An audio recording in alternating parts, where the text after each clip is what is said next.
ETV start అయింది, ఆ channel start అయింది అన్వేషిత సీరియల్తో. అందులో మీరు చాలా మంచి క్యారెక్టర్ చేశారు. తర్వాత ఎందుకు కంటిన్యూ అవ్వలేకపోయారు? చేశాను సీరియల్స్ కూడా. ఇప్పుడు వీరమస్తాన్ రావు గారు సీనియర్ డైరెక్టర్, నారియాగమని జెమినికి నాగబాబు గారి కాంబినేషన్లో చేశాను.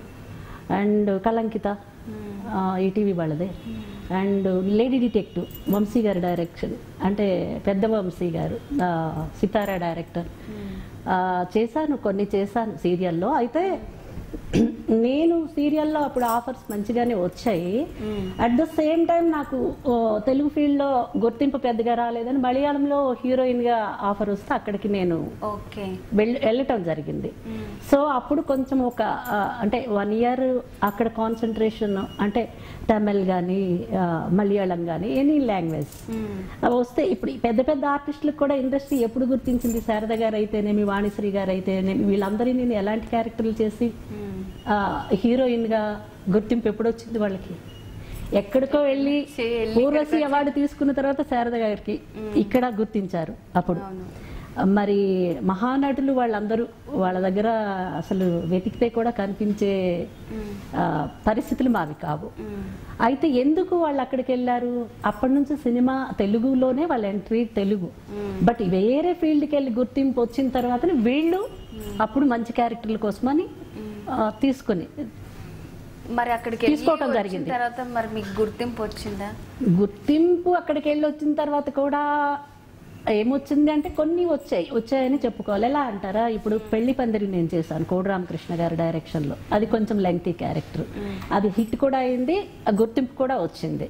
అట్లాగే ఏమంటారు, పెళ్లి కానుక భానుమతి గారితో చేశాను.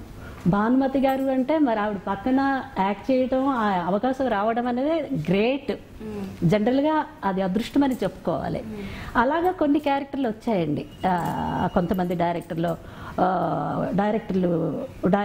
ముత్యాల సుబ్బయ్య గారు గోకులంలో సీత, అట్లాగా పర్వాలేదు. అయితే నేను ఎక్స్పెక్ట్ చేసినవి, నేను సాటిస్ఫాక్షన్ ఈ క్యారెక్టర్ ఇలా నేను చేయగలిగాను, ఇంత మంచి క్యారెక్టర్ చేశానని చెప్పుకునేదానికైతే ఏమంత గొప్ప క్యారెక్టర్లు, చెప్పుకోదగ్గ క్యారెక్టర్లు లేవు.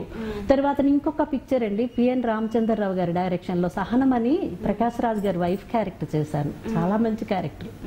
యాక్చువల్లీ ఎంత మంచి క్యారెక్టర్ అంటే, ఏదైనా ఫిల్మ్ హిట్ అవ్వాలి, జనాల్లో ఫిల్మ్ వెళ్ళాలి. క్యారెక్టర్ మంచిది ఇచ్చినప్పటికి కూడా ఆ పిక్చర్ హిట్ అయితేనే ఈ క్యారెక్టర్ ఎవరు చేశారన్నది జనాల్లోకి వెళుతుంది. భరద్వాజ గారి డైరెక్షన్లో కూతురు చేశానండి, మంచి క్యారెక్టర్, సెకండ్ హీరోయిన్ క్యారెక్టర్, ఊహ అక్క క్యారెక్టర్, సెంటిమెంట్ క్యారెక్టర్, చాలా మంచి క్యారెక్టర్.